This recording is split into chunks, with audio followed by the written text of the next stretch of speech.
अपने जौनपुर जिला चौकिया माई शीतला धाम बाटे भैया, जेकर बड़ा प्रसिद्ध मंदिर बाटे। अपने जौनपुर जिला के माई बहनियाँ ज़्यादातर शीतला माई के गीत गावली। तो कैसे गावती भैया?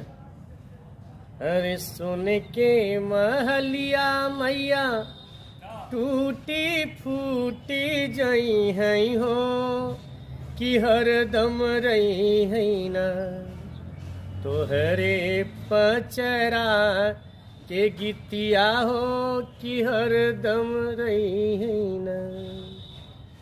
अरे निमिया के डरिया मैया मोरी नावेली झलुनवा हो कि झूली झूली ना, ओ कि झूली झूली ना।